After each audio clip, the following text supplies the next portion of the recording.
Different topic के ऊपर बात करूँगा, वो है पैर, योर फीट। पैर जो है ये वो अंग है जो हमारे दिल से सबसे दूर है। वहाँ पे ब्लड जो है वो उसको सबसे ज़्यादा टाइम लगता है, तो इसलिए पैर का ध्यान रखना बहुत ज़रूरी है। मैं आपको एक अपनी पर्सनल बात सुनाता हूँ कि क्यों मैं इस पैर के ऊपर बात कर रहा हूँ। ये बात है 1980 की, तब मैं अमृतसर में था, एक्शन लगा हुआ। तो सुबह को जब मैं उठा तो मेरे इतनी दर्द थी कि मैं उठ नहीं सका। मैंने कमल को आवाज़ दी, मैंने कहा पता नहीं क्या बात है, मेरे बहुत दर्द हो रही है। तो इसने मुझे उठा के मैंने जो भी अपना थोड़ा बहुत करना था करने के बाद आई कुड नॉट मूव। वहाँ जाके मैं अपने ड्राइंग रूम में सोफे पे बैठ गया और मेरे चीखें निकल रही थी। तो मैंने जो एक मेरा दोस्त था वहाँ पे हॉस्पिटल में, उसको मैंने फ़ोन किया, राधा किशन। तो मैंने कहा यार मेरे बहुत दर्द हो रही, कहते कोई बात नहीं है, मैं आता हूँ, इंजेक्शन लगा देता हूँ, ठीक हो जाएगा। वो आया, आके उसने मुझे इंजेक्शन लगाया, लेकिन वो थोड़ी देर के लिए रहा। उसके बाद फिर दोबारा ऐसे ही दर्द होनी शुरू हो गई। एक दिन हो गया, 2 दिन हो गया, वो इंजेक्शन तो जरूर लगता था लेकिन मेरी दर्द ठीक नहीं हुई।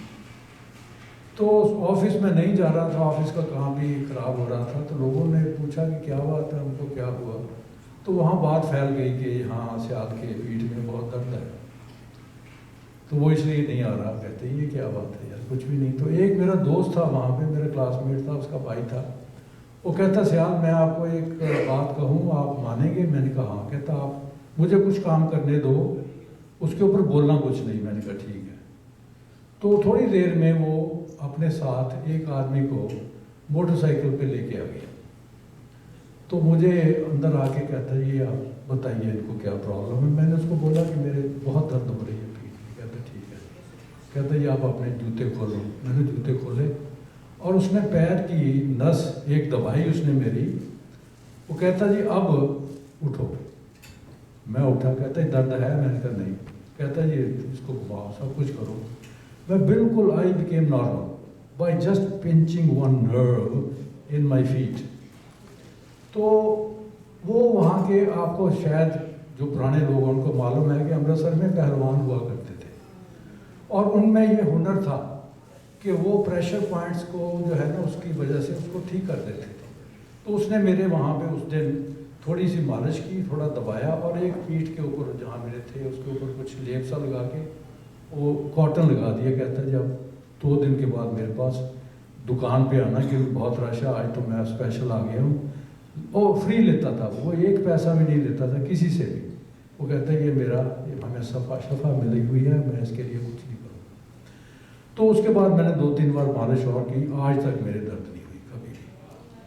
तो आप देखिए कि उस बात से मेरे दिमाग में आया कि हमारे पाँव में कितनी चीज़ें, अगर आप देखें ना यहाँ पे भी आपको अभी कभी कंप्यूटर में आप खोलेंगे ना तो आप उसके देखेंगे कि नर्व्स की जो कंट्रोल पॉइंट्स हैं वो सारे के सारे हमारे पाँव के तले के नीचे।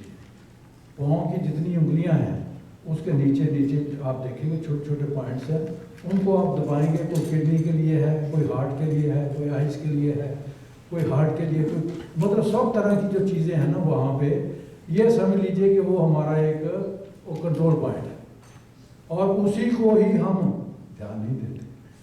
अब देखिए आदमी 150 पाउंड का होगा, 170 पाउंड का होगा, हमारा सारा वजन, शरीर का सारा वजन कहाँ जाता है? पैर के थ्रू ज़मीन पे जाता है। अब कितने एरिया है वहाँ पे?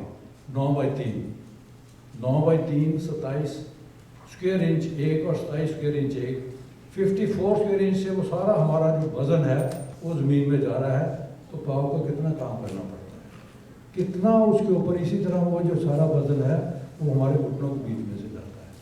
आपको मालूम होगा कि अपने जो पुराने बुजुर्ग हुआ करते थे, हमारे स्वामी जी भी करते थे, उनको भी शुगर की प्रॉब्लम थी, तो हम शाम को उनको कम से कम 2 घंटे उनके पाँव की मालिश किया करते थे।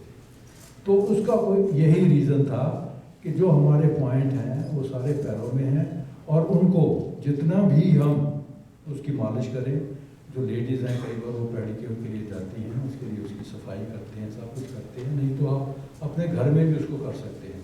मैं तो कहूँगा कि हफ्ते में 1 बार जब आप स्नान करके बाहर आते हैं तो थोड़ा सा सरसों का तेल या गरी का तेल उसको हाथ में लगा के तलियों के ऊपर, पाँव की उंगलियों के बीच में और नीचे थोड़ा सा उसको प्रेशर दे देके उनको करेंगे तो आपको बहुत अच्छा लगेगा।